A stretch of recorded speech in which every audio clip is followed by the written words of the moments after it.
Good afternoon on what is a mild, bright but breezy day. It is Tuesday, the 30th of November, and I'm out in the Reed Nook taking advantage of the better weather between two blasts of promised Arctic weather. I have a nice hot cup of tea,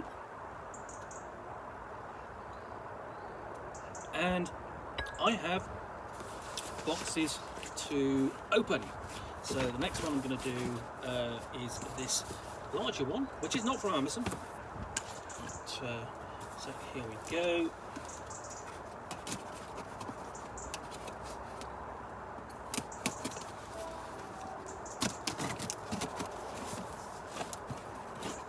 It's a whole lot easier when you know the cat nosing at it.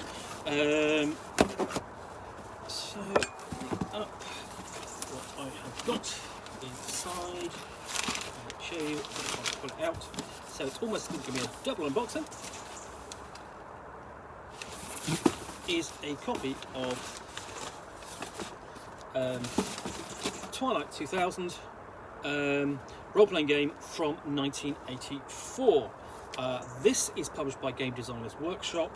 It is designed by Frank Chadwick and was quite controversial back in its day. It's over here in the UK. For 5 years, the armies of the world have fought back and forth across Europe.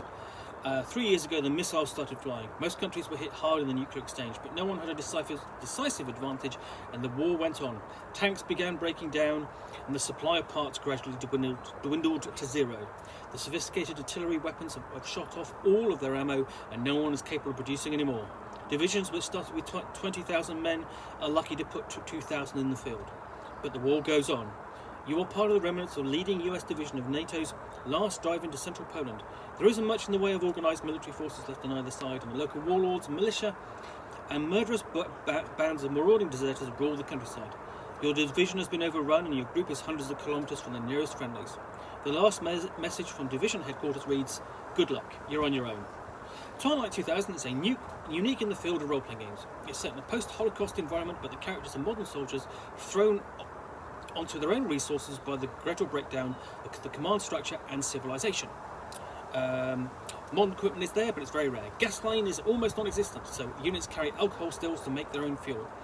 People remember what it was like before the war, but civilization is unraveling everywhere. The war goes on, but that's the least of a character's problems. Okay, so Twilight 2000 is a complete role-playing system for survival in a devastated post-Holocaust world.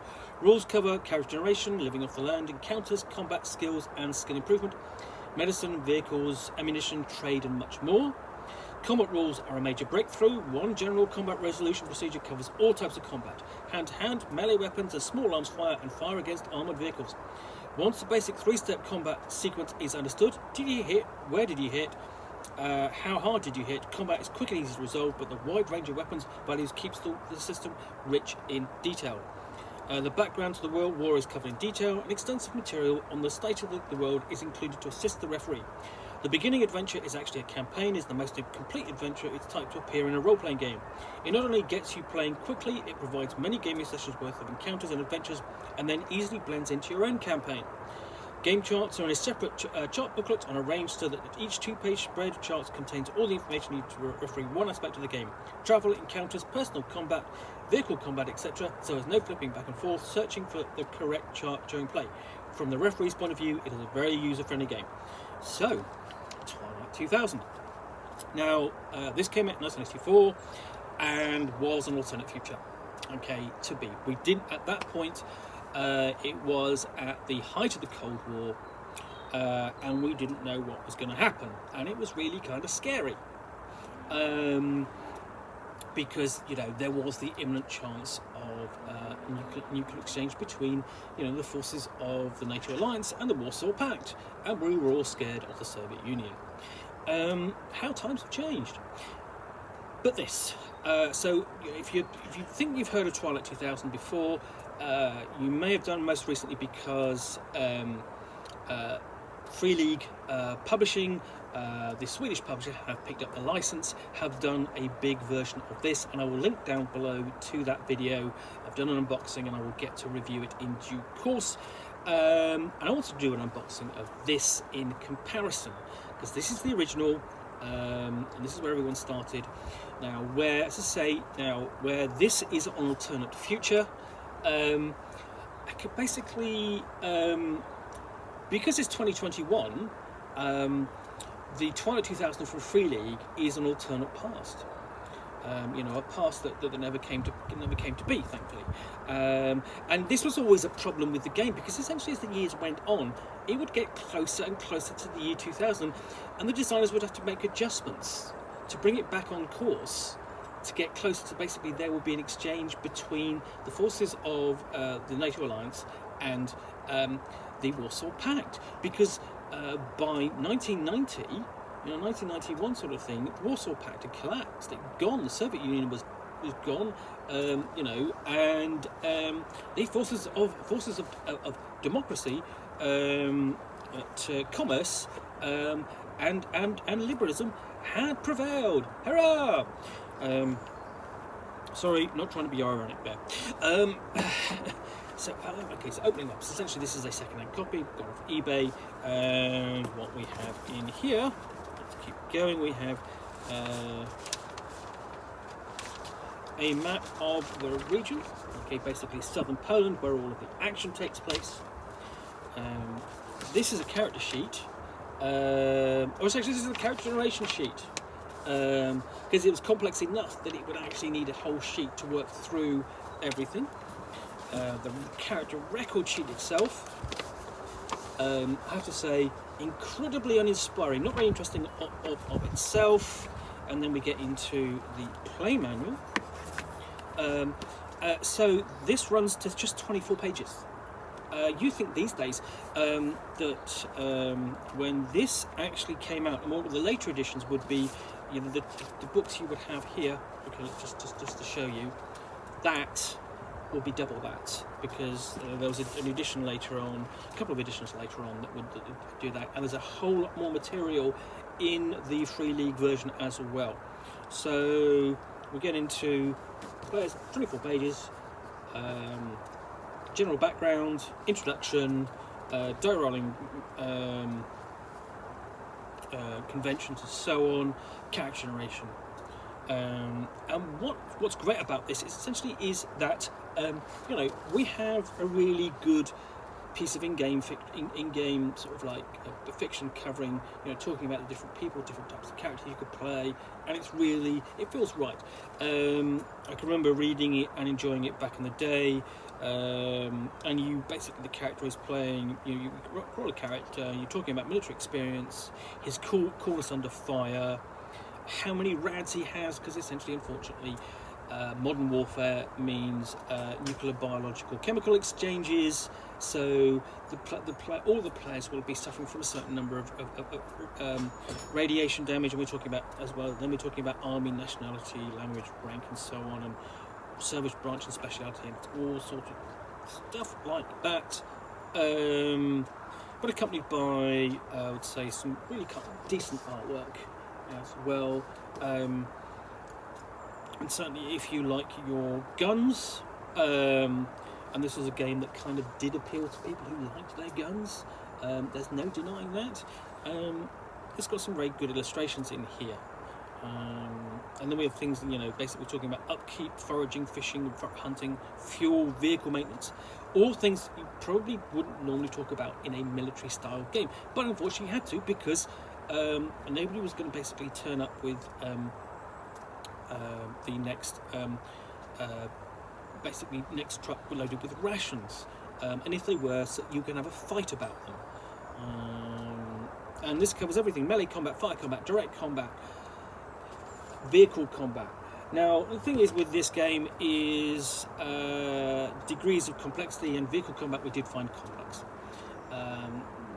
partly because essentially we were all role players, not war gamers, and the other thing is that we weren't steeped in that kind of military ethos that you kind of get with playing wanting to play Twilight 2000.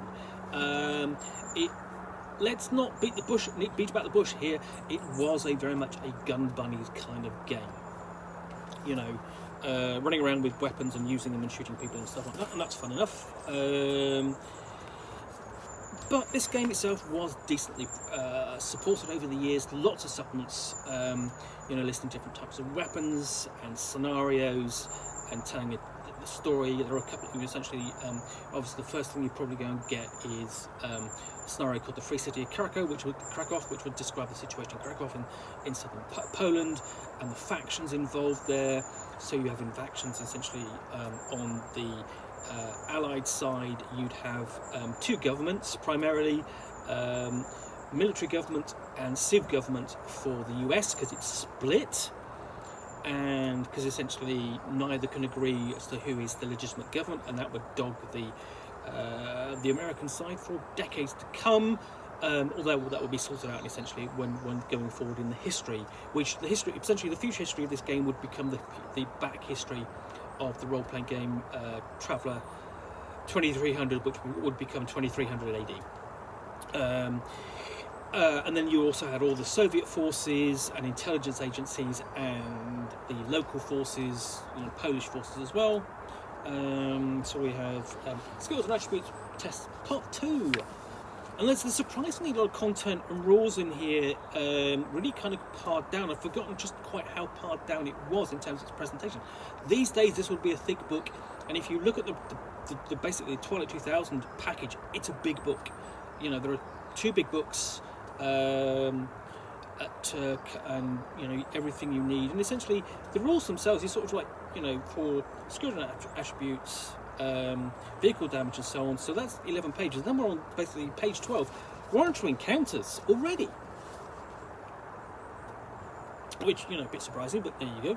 And then we've got additional rules for things like radiation, and this here I think nicely does illustrate sort of like here. It's not all about the military. There's a bit of there are other survivors too, and we have got disease. So we have descriptions of disease: dysentery, cholera, hepatitis A, food poisoning, pneumonia, typhoid fever. This is not, in some ways, this is not a happy game. And then we have basically at the back we have the chronological background. Okay, so this is where it goes up basically. Essentially, what you're really doing is essentially from the player's book, where you have the introduction and where are we? Character creation.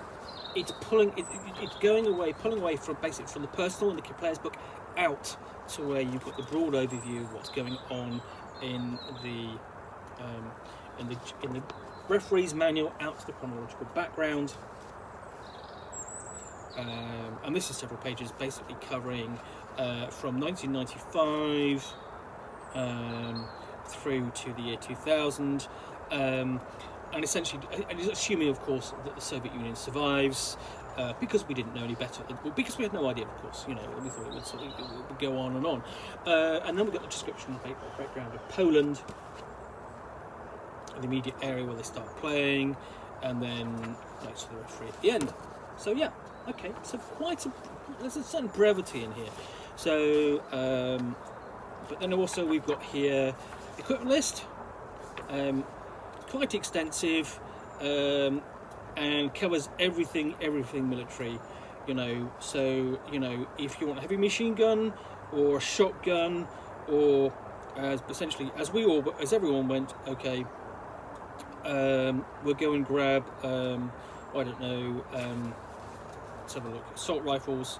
Everyone had an N16, or basically if you wanted something really weird, we would go and get the Heckler & Koch G3, which was fantastic as an idea, but then you just couldn't get new ammunition for it. But we'd still buy a version of it and basically load up with all the traders with all our equipment. So different types of round in here. It's really very much a military game, and all of this won't be necessarily available. But it's there. Vehicles, so cargo vehicles, for everything from a bicycle and a civilian car to 2.5-ton trucks and wagons and carts. M2 Bradleys, BMP B and C and BTR-70s for the Soviet Union, of course, light combat vehicles, self-propelled artillery, main battle tanks. You can start play with a main battle tank. Have an M1. That said, where are you going to get parts for it, and where are you going to get fuel for it?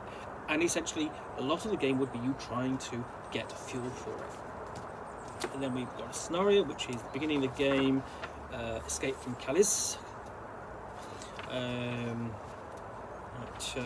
Basically trying to make your way around this map to get away from the surrounding forces, to get free of the danger. Then we have got the referee's chart. Okay, and as promised, so you know, here we've got basically the rules for encountering characters. So we've got language list, family, language list on one page, encampment, settlements, animals, equipment availability, NPC motivations on the other page.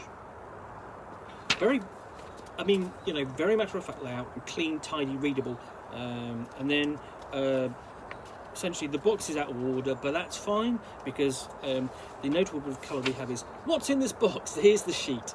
So there we go. Let's just show you that.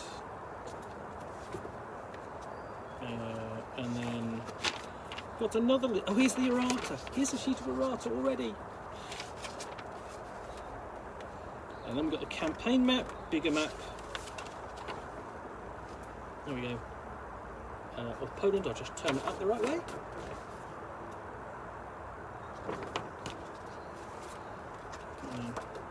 Standard equipment list. Somebody's nicely laminated this. Player charts. Again laminated, and then we've got players handout, adventure handout, escape from Calais. So you've actually got two of these. So just check that. Yeah. Essentially, here's how the United States 5th Infantry Division mechanized jumped off and basically attacked, and how it died, death of a division. And here we go at the very end, the division commander saying, "We are radioing the clear to all units. Good luck. You're on your own now," which isn't very, being very helpful. And then of course we've got essentially intelligence briefing on local units in the area, enemy units in the area. What we got at the bottom. We have sort of a basically I have that sheet for what's coming out. I'll show you that. We've got the core rules, Free City of Krakow, Adventure, Pirates of the Vistula, Ruins of Warsaw, and Black Madonna. Now, what's interesting about these on Going Home, they don't have an advert for Going Home, they don't have a picture for Going Home there, but if you had all of those scenarios, essentially from any position you are in southern Poland, you would, what you would technically do is you would travel sort of like generally south east towards the Free City of Krakow, and play in that scenario. You might get involved in the scenario of the Black Madonna along the way, and then you might find, okay, I think there's a route where you can get home, and this way you basically travel up the Vistula River, and play through Pirates of the Vistula, and then explore basically the ruins of Warsaw, and then Going Home, which basically see you travelling across Poland to Germany, to Hamburg, to get out and go back home to the States, and find out it's just as terrible there. So basically, we'll ask them. We've got some character sheets. So yeah, that is Twilight 2000. In terms of dice, there are no dice in there, but they're easily replaceable. What you needed in terms, as far as I remember, you needed a D20, or percentile dice. I can't remember either one of the two. And then we should turn on the background. Okay, 1 10-sided dice, 4 6-sided dice. So yeah, percentile dice it would have been. And then on yeah, that's all you basically needed. But it's a really kind of, you've got quite a lot of material in there. It's an interesting game. In the UK, it was controversial because basically one review in White Dwarf written by Marcus L. Rowland said, you know, overly American, well, of course, it was written by Americans, but it was overly American. And then the improbability of basically this kind of situation, which, you know, basically anyone surviving a nuclear holocaust, because essentially at that time we'd had things like Threads, which is an amazing TV program film, which shows you sort of like the outcome of a nuclear strike, I believe on the city of Sheffield, and it's incredibly shocking as a piece of television goes. The idea essentially that we would actually think about it, oh, we don't want a nuclear exchange, but we'll engage one in a heavy way. Okay, and here we've got contingency plans for surviving, and everyone went, yeah, okay, we'll follow those, but we don't think we're going to get out of this. That's how it is. So yeah, controversial at the time, and also, I mean, I think and also controversial, intense in the sense of how the game was played, essentially, because this kind of focused again the game itself, as I say, goes back to the thing where a bit of a gun bunny's dream, people playing it because they like the whole military aspect, whereas I think one of the interesting things about there are rules for survival in here, and they're really important, but there's more of an emphasis on those in the new version, which I think is going to be more interesting because of it. But yeah, very much a role-playing game of its time. And if I can find the other role-playing game of its time, which is The Price of Freedom, I'll try and do an unboxing of that too. That would be hilarious. But yeah, Twilight 2000, Game Designers Workshop, 1984. Interesting game to look at. Nicely supported by the publisher, and actually really interesting, and I think still playable today. Certainly, I mean, even if you're going to use this system, or you take the content and adapt it to the new version. Anyway, I hope you've enjoyed this unboxing in the Nook. If you have, please do click the like button down below, and of course, if you've got any comments or feedback, I appreciate you taking the time to post those, and I do respond. And lastly, if you want to be alerted to yet more unboxings in the Nook, where you'll see me out here in the Nook with a box and a game which I will unbox and talk about to the best extent of my knowledge for roughly 10 minutes or so, but of course all accompanied by a nice hot cup of tea. Then all you got to do is hit that subscribe button, so please hit that subscribe button. Once again, thanks for watching, and I will be back again soon with another unboxing in the Nook very soon. Bye for now.